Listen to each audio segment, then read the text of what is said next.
스토리텔링은 이렇게 만드는 거다. 사람들이 내게 가장 많이 물어오는 게 바로 스토리텔링과 홍보 마케팅이다. 다들 맛과 가격 그리고 서비스는 자신 있는 모양이다. 밥 장사의 기본은 맛인데 맛으로 1등을 하지 못하면 사상 누각인데 어찌 그리들 자신 있는지 모르겠다. 일가라고 스토리텔링은 뇌에 착 달라붙어야 한다. 스틱의 공동 저자인 칩 힉스와 댄 힉스 형제가 한 이야기다. 둘은 몇 가지 원칙을 이야기했다. 단순성, 의외성, 구체성, 신뢰성, 감성, 그리고 스토리. 스토리가 있어야 메시지가 강렬하게 전달된다. 또 한 번 전달된 이미지가 뇌에서 절대 떨어져 나가지 않는다. 여기에 한 가지만 더 얹고 싶다. 바로 재미. 구미를 당기는 이야기가 아니라면 오래 못 간다. 우리는 평소 흥미진진이라는 단어를 많이 쓰는데 이 흥미가 맛을 이끌어낸다는 뜻인지 모르는 이들이 많다. 재미는 맛과 끈끈하게 연결되어 있다. 그러니 재미가 없으면 맛도 없는 게다. 스토리를 만들어 봐야 소용없는 소리다. 첫째도 재미, 둘째도 재미, 셋째도 재미다. 듣도 보도 못한 시골 촌구석에 이름 모를 할머니의 일화를 언급하며 고객에게 소구하는 것 너무 구식이다. 조금 과장되더라도 재미있는 편이 낫다. 며느리도 모른다는 양념장 비법으로 일약스타가 된 즉석떡볶이의 인간 문화재 마봉님 할머니의 스토리를 들어보자.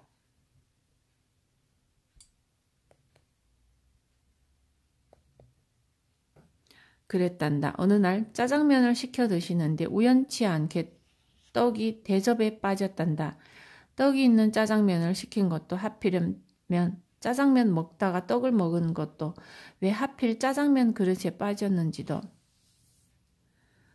우연치고는 설계가 잘 짜여 있다. 암튼 춘장 소스에 묻은 떡 조각을 버리기 아까워서 먹어보니 기가 막혔다. 이에 영감을 받아 탄생한 게 바로 국내 최초 짜장 떡볶이다.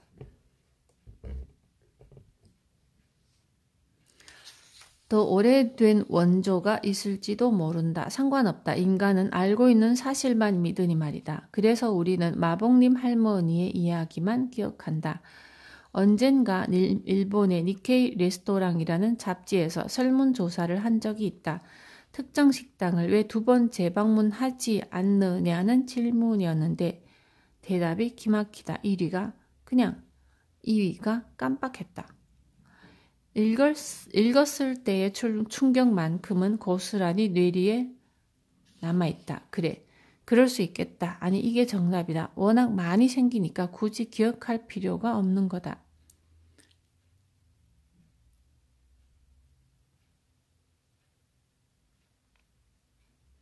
웬만한 맛과 양, 서비스가 아니라면 그냥 잊히는 게 당연하다. 시간이 흐르면 기억은 더 뿌옇게 변할 테고 어느 날 잊히고 말 것이다. 그래서 강렬한 인상이 필요하다. 여러분은 아래 2가지 이야기 중 어느 것을 더 오래 강력하게 기억하겠는가? 사업 실패 후 전국을 떠돌다 만난 돼지갈비 장인. 30년 경력을 전수받아 마포에 오픈한 홍두깨갈비. 이번 압류 딱지가 붙는 순간 온 가족과 함께 자살을 기도했습니다. 차마 농약이 먹으로 넘어가지 않더군요. 무작정 동두천 돼지갈비의 장인 유홍선 선생을 찾아가 닷새를 눈물로 빌었습니다. 사람 살리는 홍두깨갈비는 이렇게 탄생했습니다. 스토리텔링을 고민하며 쉬놓치는 포인트가 있다. 주어를 생략하는 습성이 있다. 주어를 생략하면 고통과 감동의 강도가 약해진다. 구체적이지 않으면 추상적이고 모호하다. 이리 무딘 칼날로는 고객의 심장과 뇌에 각인시킬 수 없다. 그렇다고 너덜너덜 주저리 반성문 쓰듯 적으라는 소리가 아니다. 당신이 왜 여기서 내 음식을 먹어야 하는지 합당한 근거를 대라는 소리다. 영웅무용담에 많이 쓰이는 피땀 흘린 고생도 서술하라. 전설의 레시피는 어디서 어떻게 힘들게 구한 것인지 또박또박 밝혀라. 음식에 얼마나 자신이 있는지 강렬하게 표명하지 않으면 옆집 뒷집에 밀려 잊히고 만다. 생갈비 구이를 먹다가 간장통에 빠뜨렸다는 허무맹랑한 스토리만 아니라면 개발 과정을 디테일하게 밝혀라. 스토리는 또 다른 맛이다. 난 감히 제6의 맛이라고 강조하고 싶다. 이런 의미에서 할머니 두부국수는 칭찬받아 마땅하다. 왜 두부를 넣기 시작했냐는 질문에 대답이 명쾌하다. 못 살던 시절 명동의 노가다 인부들을 양차게 먹이고 싶어서 직접 만든 두부를 넣기 시작했다고 한다. 이 간단한 대답 속에 배려와 인심, 온정이 제대로 버무려져 있다. 이 스토리는 톡톡히 제 역할을 해주었다. 지금의 할머니 두부국수가 전설이 되는데 크게 한몫했다. 가맹점이 늘어나 지금은 잘 모르겠으나 처음으로 취재하던 무렵 명동의 직원들은 자부심으로 똘똘 뭉쳐 이리 대답해 주었다. 10수년이 지났건만 쉬 잊히지 않는다. 이야기의 힘은 지속 가능성에 있다. 입에서 입으로 전해지며 강도가 세지고 그래서 자전거나 수영처럼 애써 잊고 싶어도 잊히지를 않는 거다. 제 친구 중에 한량이 한 놈 있는데 늘 LA 호텔 나이트클럽 줄리아나에서 부킹만 일삼아요. 룸에 들어가서 모해샹동을 시키고 웨이터에게 꼭 팁으로 3만 원을 먼저 줍니다. 그날 운이 좋아서 쭉쭉빵빵 퀸카를 만났죠. 그 아가씨는 빨간색 원피스에 빨간색 힐을 신고 있었고요. 말이 잘 통한 아가씨와 모해샹동 2병을 임페리얼에 말아먹었답니다. 얼큰하게 취한 상태에서 웨이터가 안내하는 대로 호텔방으로 향했죠. 사일사 방에 들어가자마자 아가씨가 허겁지겁 옷을 벗는 게 아니겠어요? 왼쪽 어깨를 살짝 움츠리고 오른손으로 원피스를 내리는데 하하 대박이네. 입이 귀에 걸렸어요. 그 다음부터 기억이 없어요. 얼마나 지났을까? 갑자기 손이 부르르 떨려요. 진동이 와요. 눈꺼풀만 겨우 들어보니 화장실 욕조 안에 몸이 움직이지 않아요. 다행히 팔을 접을 수 있어 귀에 대고 버튼을 누르니 베어먹지 못한 거친 사내의 목소리가 전파를 타고 들어와요. 아저씨 맹장 드러냈으니께 얼른 119로 전화하시오. 여기서 잠깐 스톱. 빨리 책을 덮어라. 책을 덮고 테스트를 해보라. 친구 녀석은 웨이터에게 팁을 얼마 줬나? 아가씨는 무슨 색 원피스를 입고 있었나? 호텔방 번호는? 부킹을 하려고 시킨 샴페인의 이름은? 다. 맞다. 어찌 그걸 다 기억하시는지.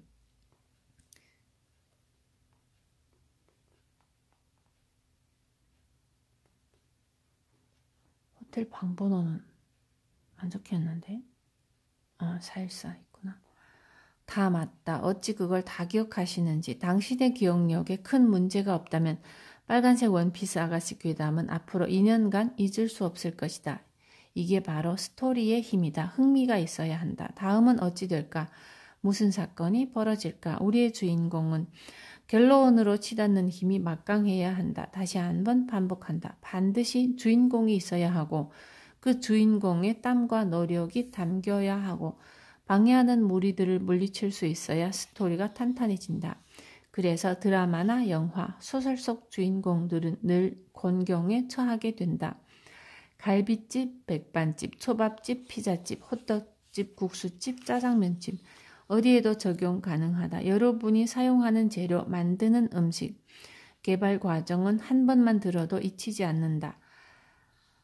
잊히지 않아야 한다. 그래야 고객이 당신이라는 존재와 음식을 그냥 잊어버리는 일이 없어진다. 고객의 뇌에 척 들러붙어야 살아남을 수 있다는 사실을 꼭 명심하자. 그래서 부탁인데 제발 뇌에 쥐가 나더라도 근사하고 강력하고 끈끈하고 탄탄한 스토리를 만들어 매장에 큼지막하게 붙여라. 장사는 연애다. 애인이 맨날 똑같아요. 잘 씻지도 않고요. 옷도 갈아입지 않고요. 머리도 안 쓰고 게을러요. 여기까지는 버텨보겠는데 10년째 똑같은 이야기만 반복해요.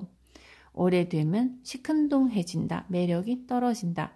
자극도 약해지고 인테리어도 메뉴도 노화한다.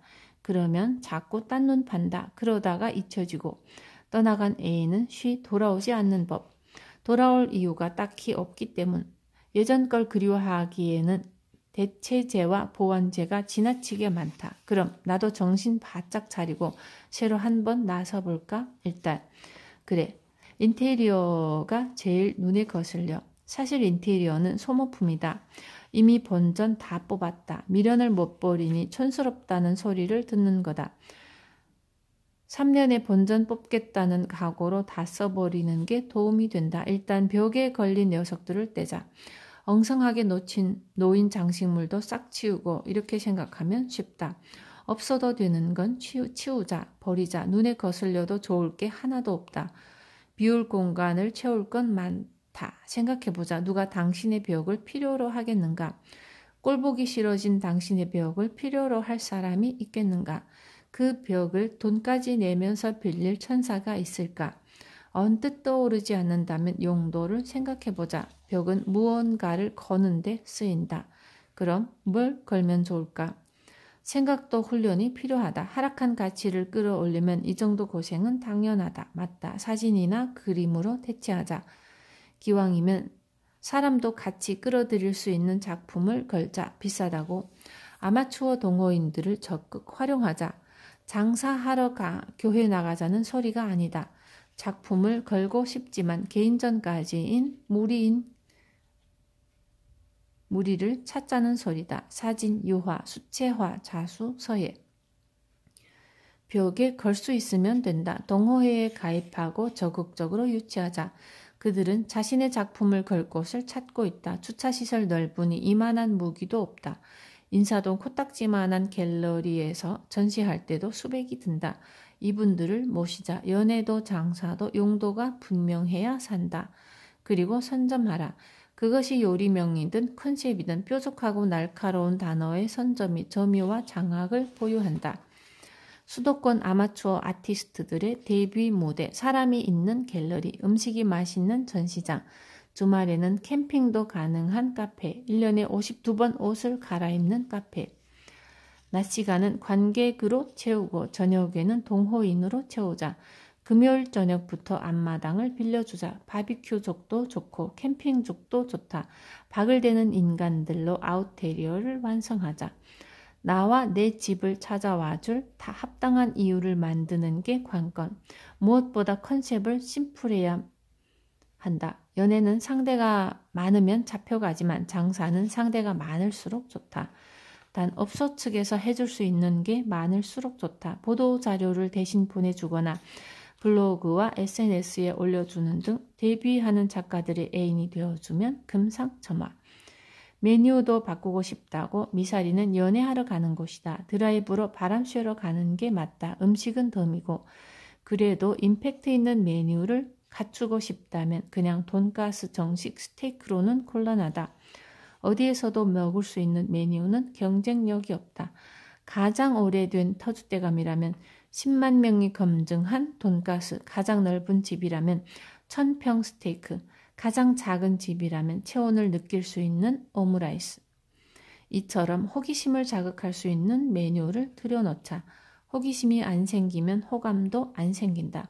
한 번 듣고 궁금해야 한다. 한 번 보고 들어와야 한다. 한 번 먹고 다시 와야 한다. 매주 옷 갈아입고 맛있으면 품떠난 애인마저 돌아올지 모른다. 장사는 연애다. 연애는 맛있어야 한다. 천재가 아니라면 천재가 되는 법이라도 배워라.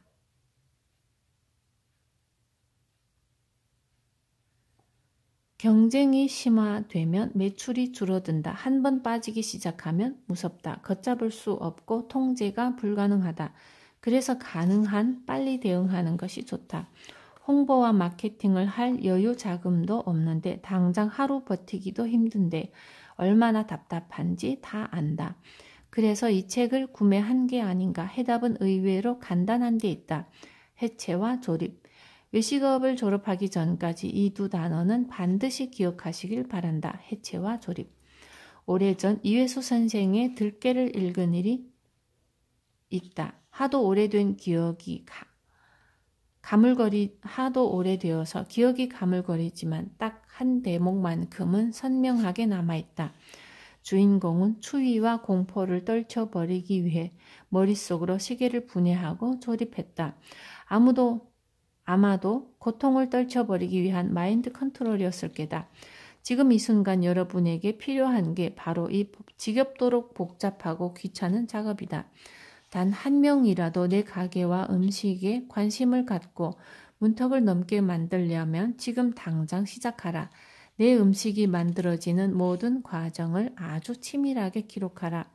쌀은 어디서 누가 만들었는지, 도정한지, 얼마 만에 손님 입으로 들어가는지, 어떤 물에 어떤 쌀을 얼마나 불리는지, 압력솥인지 가마솥인지, 밥이 만들어지는 과정도 상세히 기록하라. 채소는 어느 지역에서 생산되는지, 어느 농협인지, 이 채소들을 가장 안전하고 맛있게 세척하는 자신만의 노하우가 있는지, 만약 있다면 정말 근사하게 묘사하라. 50도 세척법도 좋고 초음파 세척도 좋다. 시간이든 재료든 숙성 방법이든 나만의 것으로 간주될 수 있는 것이라면 무엇이든 좋다. 고기는 누가 키웠는지, 또 그 고기를 언제 도축한 건지, 몇 도에서 며칠간 숙성했는지 아낌없이 적고 또 적어라. 이 안에 해답이 있다. 아무리 대기업이 덤비고 자본이 여러분을 위협해도 이 해답만 얻을 수 있다면 당신은 승자가 될 수 있다. 이게 바로 차별화다. 무조건 남들과 달라지는 게 아니라 경쟁 상대와는 멀어지는 대신 고객과 가까워지는 진정한 차별화. 여러분은 이미 7분 김치찌개를 알고 있다. 여러 번 테스트를 해보았지만 30초를 더 끓인다고 또 30초를 덜 끓인다고 맛이 크게 달라지지는 않는다.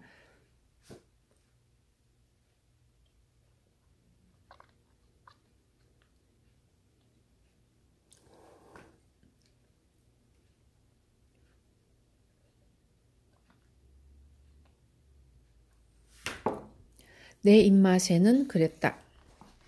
더 끓이고 덜 끓이는 이 30초 때문에 큰일 나지 않는다는 사실도 우리는 아주 잘 알고 있다. 내 것을 도드라지게 만들어 고객들에게 간택되고 싶다면 의외성에 주목하라. 왜 85도지? 왜 55도 세척이지? 왜 275도 가열이지? 궁금하게 만들어라. 고객을 궁금하게 만들어야 구매 행동으로 연결된다. 내 음식과 메뉴 그리고 매장을 차별화하기 위한 해체와 조립 과정에서 답이 나오기 마련이다. 최소의 비용으로 최대의 효과를 얻겠다는 놀부 심보는 빨리 내다버려라. 전문가들에게 지불할 여유 자금이 없다면 그만큼 머리를 쓰면 된다.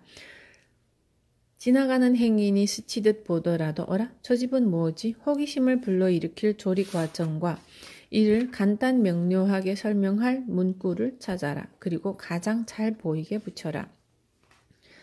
설득의 첫 단계는 내 이야기에 귀 기울이게 하는 거다. 무조건 수단과 방법을 가리지 말고 내 음식을 먹어보게 만들어야 그나마 승산이 있다. 나만의 자랑거리를 찾아서 부각시켜라.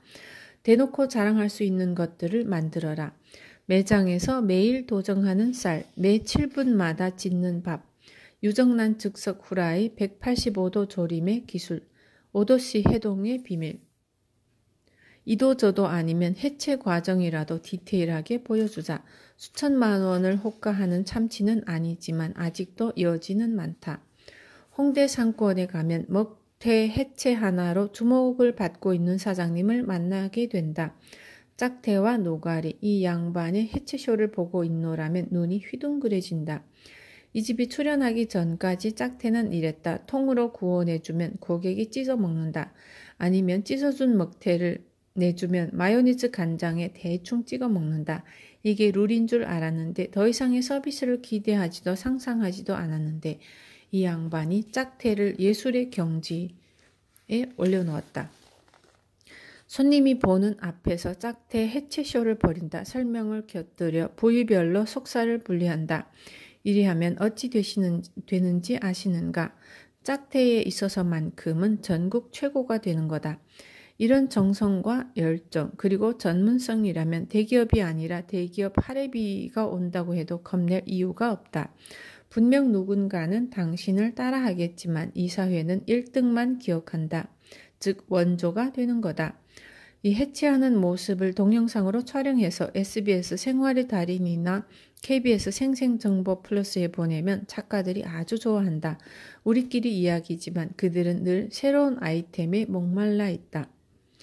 짝태 해체의 달인. 이 타이틀을 얻으면 나머지는 손님들이 알아서 입소문 내고 사진 찍고 인스타그램에 올리고 생쇼를 해준다. 왜? 재미있으니까. 재미를 느끼면 더 맛있게 느낀다고 이미 설명한 바 있다.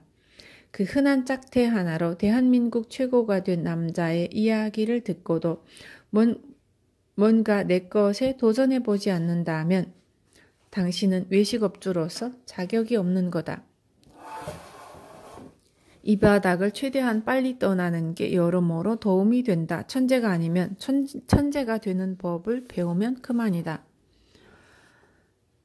포정이 되어야 살아남을 수 있다. 포정. 장자에 나오는 포정해우라는 표현을 참 좋아한다.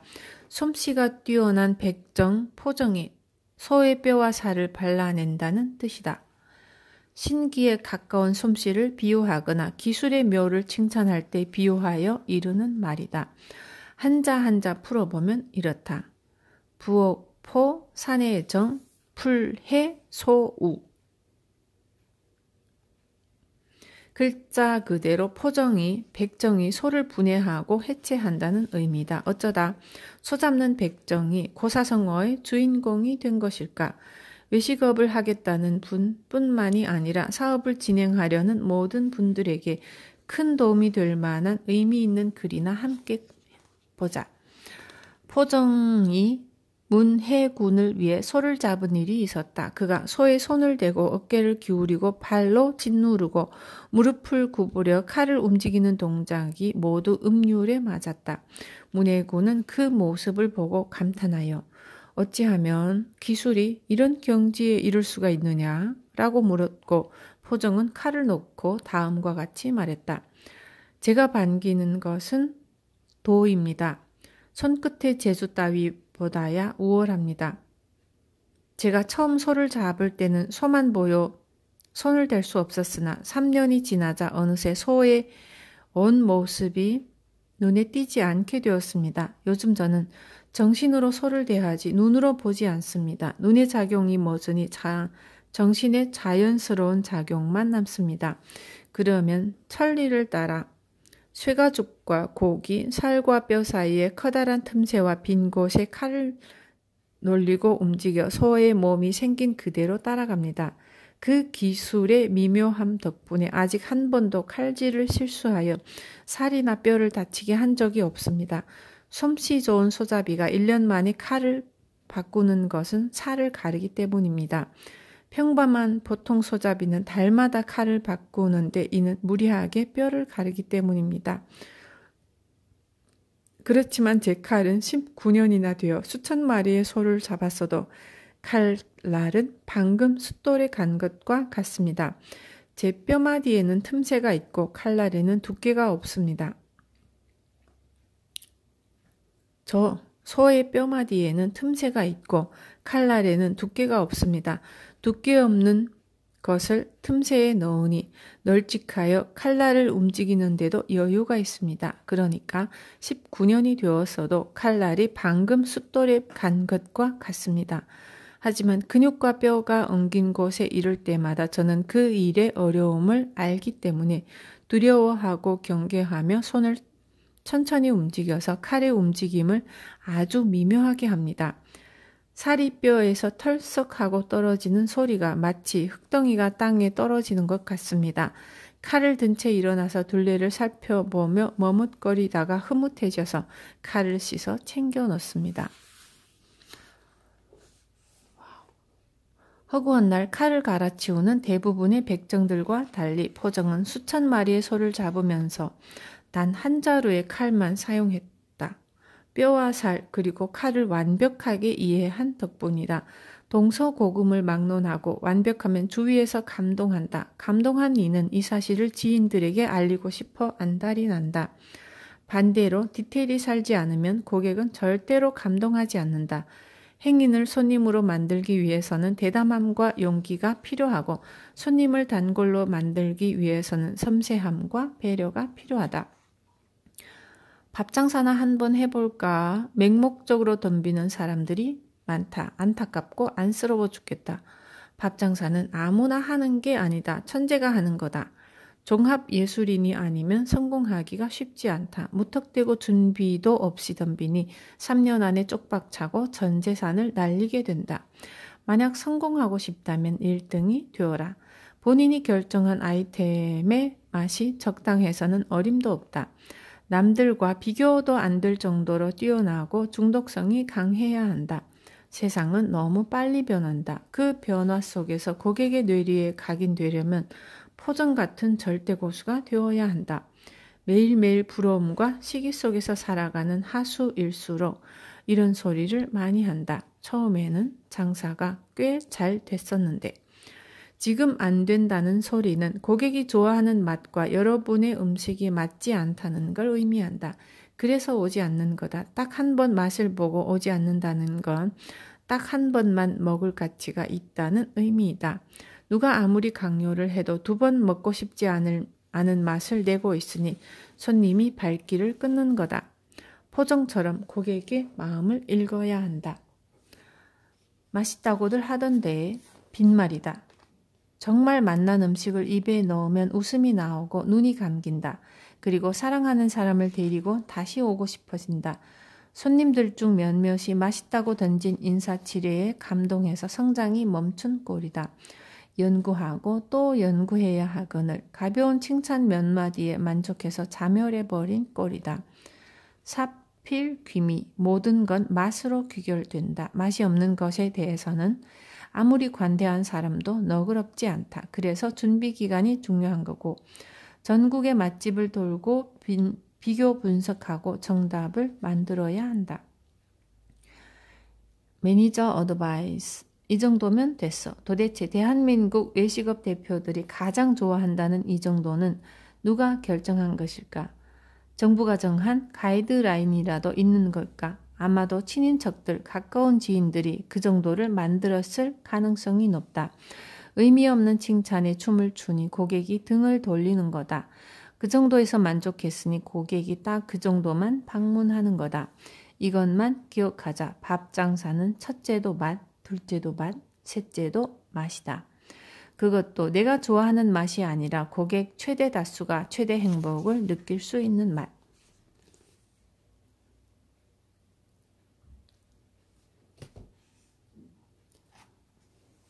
계산 가능한 가치만 깔아주세요. 여수에 사는 지인 한 분이 강연을 요청했다. 타 지역에 비해 불모지나 다름없으니 외식업 마케팅 관련 특강을 해달란다. 나는 늘 강연을 새로이 준비한다. 타깃 오디언스를 고려해 맞춤형 강연을 한다.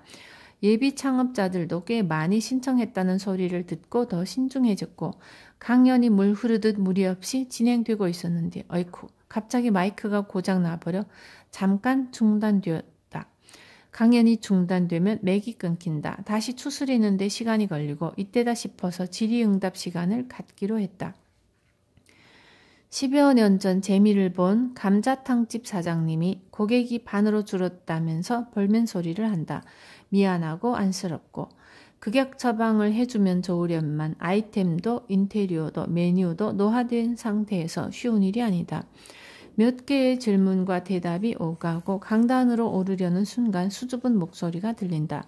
고개를 돌리니 처음부터 끝까지 시선을 고정하고 있던 바로 그 여자분이었다. 예비 창업자인데요. 요새 샐러드바 많이들 넣으시잖아요. 넣는 게 도움이 될까요? 아니면 없어도 별 상관이 없을까요? 아마도 이 여성이 모른 건 패밀리 레스토랑이나 뷔페 레스토랑의 샐러드바가 아닌 일반 음식점에 있는 반찬 추가 바이리라. 예비 창업자들은 쉽게 마음의 상처를 입는다. 그래서 돌려 말해야 한다. 질문하신 분은 샐러드바 있는 식당이 좋으세요? 아니면 없는 식당이 좋으세요? 여기저기서 웃음이 터져 나온다. 이럴 의도가 아니었는데 올바른 샐러드바 구성으로 다시 이야기를 돌렸다. 붐이니까 혹은 트렌드니까 대부분이 샐러드바 설치의 이유를 이리 답한다. 개중에는 인건비를 건드리는 경우도 있다. 샐러드바를 세팅하면 고객들의 추가 반찬 요구만큼 인력을 절약할 수 있는 주장도 있는데 과연 사실일까? 추가 요구가 머리를 복잡하게 하는 건 사실이다. 한창 주문이 밀려드는 시간에 동선이 꼬이는 경우도 있고 그렇다고 순전히 반찬 요구에 응대하기 위해 인력을 투입하는 업주가 얼마나 될까? 우리는 이 시점에서 시각을 바꿀 필요가 있다. 엉성한 샐러드바는 욕먹기 딱 좋다. 장아찌 몇 종류와 채썬 양배추로는 호감을 살 수 없다. 오히려 웃음거리가 되기 십상이다. 그리고 또 한 가지. 샐러드바를 설치했다는 이유로 손님도 없는 시간에 직원들끼리 노닥거리면서 추가 반찬을 요구하면 저희 집은 셀프인데요 라고 응수하는 일도 종종 있다. 가장 바람직하지 못한 경우가 이에 해당한다. 맛도 없고 볼품도 없고 종류도 적고 게다가 불친절하기까지 하면 안 하느니만 못하다. 제대로 샐러드바를 구성하는 방법으로 들어가 보자. 일단은 고객과 입장을 바꿔보는 게 중요하다. 여러분은 어떤 반찬이 나오면 기쁘세요? 100이면 100, 원가가 높은 반찬일 게다. 그래야 본전 뽑는다고 생각하는 고객들이 의외로 많다. 자, 두 가지 중 한 가지를 선택해 봅시다. 계란 후라이, 삶은 메추리알, 잡채와 당면, 부추, 볶음, 미역 무침, 무생채, 비엔나 소시지, 분홍 소시지, 견과류, 멸치볶음, 고추볶음, 세발나물, 숙주볶음, 숭늉생수, 버섯튀김, 버섯볶음, 도루묵조림, 코다리조림, 무장아찌, 단무지. 이미 눈치채셨을 테니 본론으로 들어가자. 더 먹고 싶은 마음에 반찬이 담긴 샐러드바를 찾았다.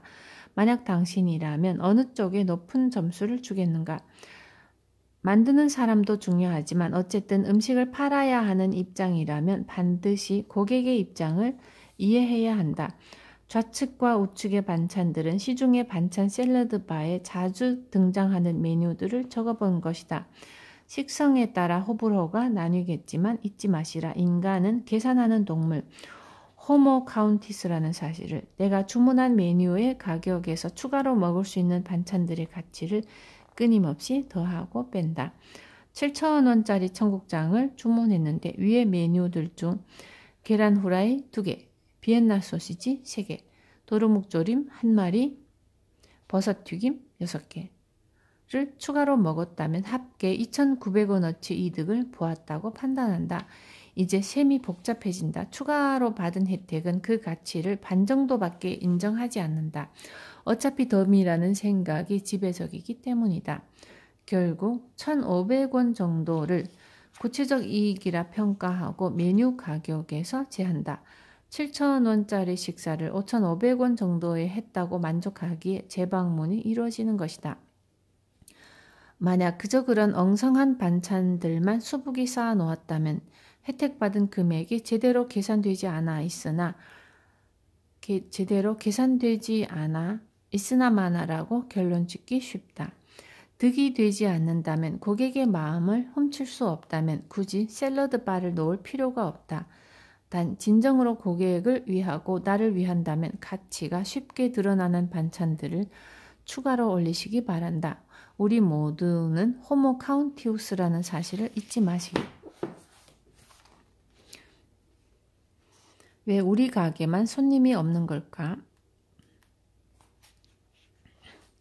세월호, 메르스 등의 맘모스급 위기를 정면으로 맞은 이후 꽤 많은 시간이 흘렀다.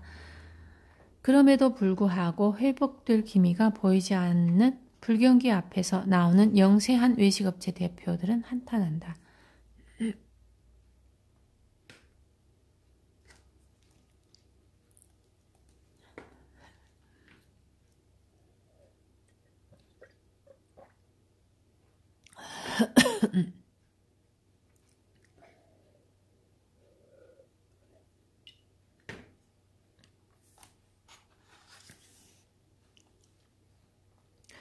왜 우리 가게에만 손님이 없을까? 발버둥을 쳐도 소용없다. 휴일과 공휴일은 도대체 왜 이리도 많은 걸까? 아이고 월급쟁이들은 좋겠네. 푸념도 이어진다. 어이가 없으면 헛헛한 웃음만 나오는 법. 울다 지치면 눈물이 마른다는 소리가 있다. 이제는 더 버틸 힘도 없고. 그래서 카운터에 서서 애꿎은 손님 탓만 하며 밖을 응시한다. 그래 봐야 답이 없다는 걸 알지만 가슴이 답답해서 견딜 수가 없다. 맞은편 쭈꾸미집은 미원을 삽으로 퍼넣는다는데 왜 저리 손님이 많은 거야? 이 동네 고객들 수준이 이렇다니까 내 눈에 뭐가 씌었던 게야. 허구한 곳 놔두고 왜 하필 이 동네를 선택했냐고. 미치고 팔짝 뛸 노릇이다. 나는 아무 잘못 없다고 우기시는 분들을 위해 몇 가지 걸고 넘어가련다. 뒤돌아보고 반성하자는 의미이니 책을 던지기는 없기. 첫째, 맛이 없다. 대부분 우리 음식은 수준급이라고 생각한다. 도대체 어떤 기준에서 이런 똥배짱이 나오는 건지 정말 궁금하다. 맛은 상대적인 것인데 어느 집과 비교해 맛있다는 소리인지 모르겠다. 물론 자신감을 가지고 음식을 내는 것은 좋지만 고객들의 입맛을 욕하기 전에 진짜 내 음식이 수준급인지 파악해볼 필요가 있다. 돈이 좀 들더라도 시장 조사는 꼭 필요하다는 소리다. 단 다른 업소를 방문하고도 트집만 잡으면 아무 소용이 없다. 장점을 최소한 8가지 이상 찾으려고 애를 써라. 훈련이 되어 있지 않다면 작은 수첩을 마련하라. 1번부터 8번까지 해답을 찾으면서 시식을 해보라. 어느덧 시각이 바뀌고 있는 걸 느낄 것이다. 남의 장점을 찾지 못한다면 절대로 나의 장점도 찾아낼 수 없다. 본인이 선택한 아이템으로 1등 할 자신이 없으면 1등이 되는 법을 배우면 그만이다. 어차피 부족한 걸 채워가는 것이 인생 아닌가? 최고의 맛을 찾기 위해 위장 취업마저 불사하는 업주도 있다. 이런 열정을 가지고 있는 분들은 공통점이 있다. 절대 우리 집 음식이 최고라고 생각하지 않는다. 자신과의 싸움 속에서 100% 메밀면도 탄생했다. 남들도 뻔히 아는 다시마 멸치 육수 대신 불에 구운 파와 무를 넣어서 응용도 한다. 가장 기본은 고객이 좋아하는 맛을 찾는 거다. 그것도 평균적으로 좋아하는 맛을 찾는 게 중요하다. 내가 맛있다고 하는 건 소용이 없다. 내 음식을 사 먹어줄 이들의 입맛에 맞추는 게 중요하다. 그래야 기꺼이 돈을 지불한다. 자, 힌트를 얻었다면 시작해보자. 오징어 전문점이 목표라면 줄을 서서 먹는 집들의 공통점을 뽑자. 그리고 우리 집 레시피와 비교해보자.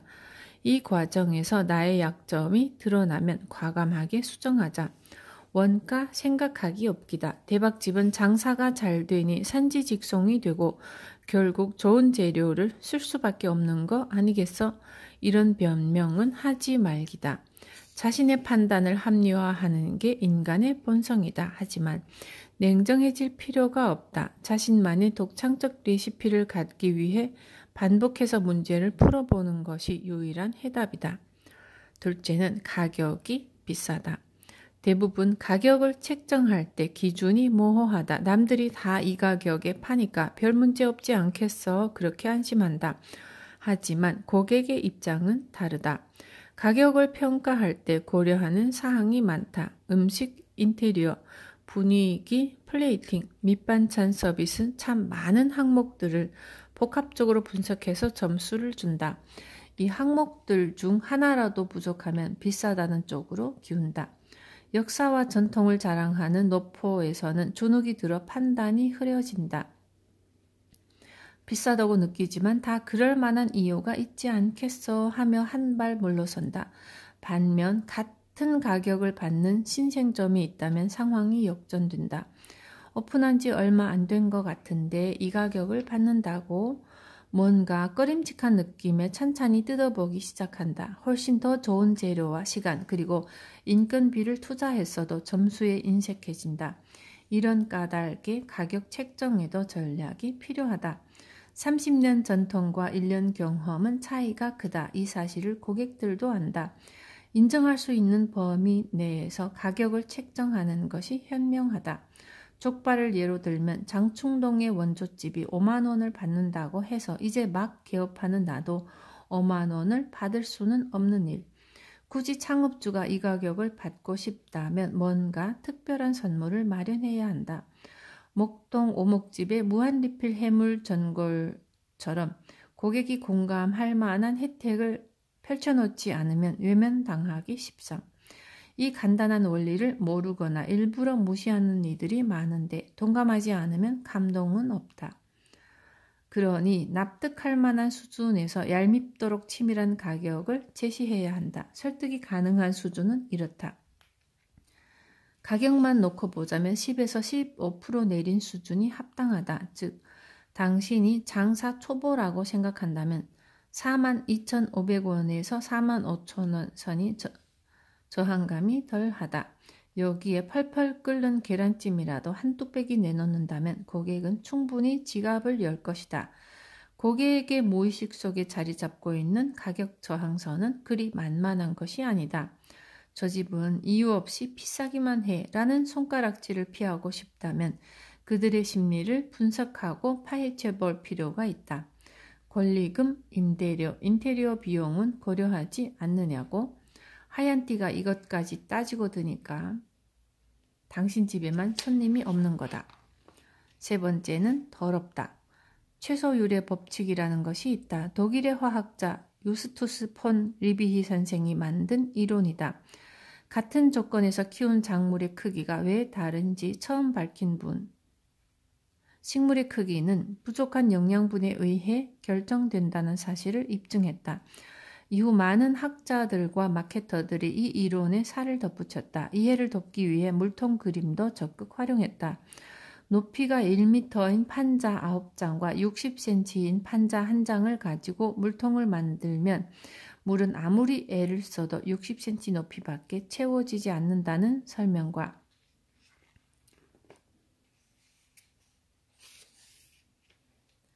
이를 외식업에 적용해보자. 아무리 훤칠한 매니저가 영화 세트 같은 매장 내에서 훌륭하게 서빙을 해도 미슐랭 가이드 별 3개짜리 주방장이 만든 음식이 나와도 바퀴벌레 한 마리면 끝이다. 그 좋은 스펙들이 한 방에 무너진다. 고객은 최소율만 기억하기 때문이다. 똑같은 프랜차이즈 지점들이라 하더라도 수저통의 숟가락에 세제 자국이 남아있으면 거기까지인 거다. 딱 그만큼만 인정받는다. 기껏 쌓은 점수를 몽땅 날릴 수밖에 없다. 여러분의 매장으로 들어가 볼까? 새벽같이 장을 보고 직원들을 다독여 음식을 만들어내고 매장 청소까지 마쳤다. 손님들이 몰려온다. 헌데 한 손님이 물컵을 바꿔달라고 한다. 고춧가루가 묻어있다. 딱 한 번의 실수일 거야 라고 너그럽게 이해해주는 손님은 없다. 당신의 수준을 고춧가루 묻은 컵으로 평가한다. 화장실의 휴지도 마찬가지. 고등학교 시절 중간고사나 기말고사를 치를 때 한 과목 망치면 평균 점수가 왕창 내려가는 것과 매한가지. 절대 회복 불가. 그러니 손님을 받기 전에 반드시 최종 점검을 하라. 야간 점호를 점검하는 일찍 사령관처럼 엄격하게 체크하고 또 하라. 파리 한 마리, 앞치마에 떡볶이 국물 한 방울이 당신의 점수라는 사실을 잊지 마라. 불친절하다. 프랑스에서 유명 레스토랑을 방문한 일이 있었는데 인지도가 높은 곳이었다. 두어 달 전에 예약하지 않으면 식사를 할 수 없는 명소라고도 했고 인테리어부터 집기 하나하나 격식 있는 서비스까지 어느 거 하나 흠잡을 데가 없었다. 헌데 소믈리에도 웨이터에도 얼굴에서 웃음기를 찾아볼 수가 없었다. 안내를 한 지인에게 물었다. 프랑스 스타일이냐고. 그렇단다. 완벽에 가까운 식사 대접이 목적이지 웃음을 파는 게 목적은 아니란다. 다들 그렇게 생각한다. 일리 있는 이야기지만 한국인인 나에게는 2% 부족한 만족이었다. 한번 생각해보자. 테이블에 올린 단품 요리를 설명하면서 씩 웃어주는 게 그리 어려운 일일까? 이리 하면 격식이 떨어지고 맛이 반감하는 걸까? 절대 그렇지 않다는데 한 표 던진다. 물론 친절이라는 것이 웃음만으로 판단할 수 있는 것은 아니다. 좋은 식재료를 사용하는 것도 친절이고 정성을 다해 요리를 만드는 것 또한 친절이다. 거의 모든 외식업체 관계자들은 자신이 꽤 친절하다고 생각한다. 뚜렷한 기준도 없이. 친절로 고객을 감동시키고 싶다면 매뉴얼이 필요하다. 가장 먼저 친절하다는 인상을 받는 건 인사이다. 아무리 일이 급해도 손님과 눈을 마주치며 인사를 건네야 한다. 장사가 안 되는 집일수록 인사에 둔감하다. 환하게 웃을수록 큰 목소리일수록 고객은 친절하다 느낀다. 메뉴판 하나도 친절해야 하고 달랑 설렁탕, 김밥, 돼지갈비, 국내산 수입산 이렇게 적어 놓으니 별 감흥이 없는 거다. 자세할수록 만족도가 높아진다. 한우면 어느 지방인지, 김과 쌀은 어디 걸 사용하는지, 몇 시간이나 숙성한 돼지갈비인지 구체적으로 밝힐수록 신뢰가 생긴다. 주문을 받을 때 전문 지식을 가지고 한 번 더 상세히 설명한다면 손님은 자신의 선택을 후회하지 않는다. 단, 지나치면 문제다. 불친절과 친절 그리고 과친절을 비교해 볼까? 돼지갈비의 출신을 물어보자. 돼지갈비요? 국내산이죠? 우린 거짓말 안 해요. 보성에서 녹차 먹여 키운 돼지예요. 70시간 숙성시킨 1+ 돼지요. 아따 우리 돼야지 허벌나게 맛있어 불어. 비타민인가 텔레비 본께 비타민 B1, B2가 잔뜩 들어갔고 피로회복이 좋다고 안 엎디요. 그리고 타우린도 겁나게 많이 들었단께. 기나저나 워서 오신겨? 서울? 첫 대답도 답답하지만 마지막도 만만치 않다. 실제 당해본 사람은 안다. 뭔가 마구 자랑하고 싶은데 고객과의 커뮤니케이션 라인을 구축하고 싶은데 주체를 못하고 설명이 이어진다. 짜증을 부르는 특효약이다. 적당한 선에서 자랑하고 싶은 내용의 70%만 꺼내놓아야 손님은 불편해하지 않는다.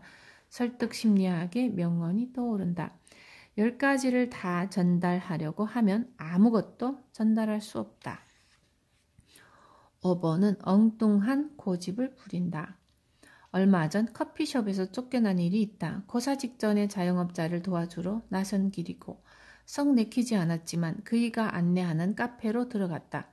인테리어며 분위기는 나쁘지 않았고 한 무리의 아주머니 일행을 지나 구석자리로 안내받았다.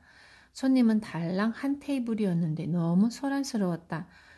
한술 더 떠서 개 한 마리가 바닥을 누비고 있었다. 자리를 멀찍이 옮기며 양해를 구하는데 주인장 표정이 안 좋다. 본인이 안내한 자리를 마다하고 옮긴 탓일까? 테이블 위에 놓여있던 짐을 옮겨달라고 한 탓일까?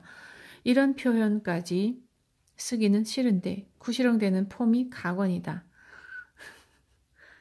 내 돈 주고 먹으면서 이런 대접을 받아야 하나 싶었지만 참았다. 그런데 또다시 일격이 날아든다. 도대체 뭐가 시끄럽다는 건지 이해를 못하겠네. 참았어야 했는데 맞받아쳤다. 중요한 이야기 때문에 왔는데 너무 시끄러워서 그랬어요. 그리고 매장이 지나치게 소란스러워서 자리를 옮긴 거면 오히려 사장님이 미안해해야 하는 거 아닌가요? 우리 집은 그런 손님 필요 없으니 나가달란다. 내게 코칭을 부탁한 외식업체 대표가 안절부절 못한다. 미련 없이 나왔다. 그 뒤 이 커피숍 사장은 화가 안 풀렸는지 포털 사이트 등의 악플을 지속적으로 올리고 있다. 곰곰이 생각해본다. 자신만의 고립된 공간이 필요하다면 손님을 안 받으면 그만이 아닌가. 음식 파는 곳에서 애완견을 풀어놓을 심산이면 쇼윈도에 붙이면 그만 아닌가. 우리 집은 애완견 커피숍이라고. 자존심을 버리라는 소리가 아니다. 최소한 행인을 붙잡아들여 손님으로 만들고 또 단골로 유치하고 싶으면 기본은 하라는 소리다. 모든 건 손님 탓이고 내 잘못은 없다식의 고집은 결국 업주만 손해다. 겉으로는 웃을지 모르지만 그런 손님은 절대 재방문하지 않는다. 호기심에 찾은 손님들이 불편을 느껴 하나둘 떠나가는데도 이런 이들은 무엇이 문제인지 알아채지 못한다. 아니 이런 이야기조차 듣고 싶어 하지 않는다. 왜 당신 집만 손님이 없냐고 위의 글들을 꼭 다시 읽어보시길 바란다.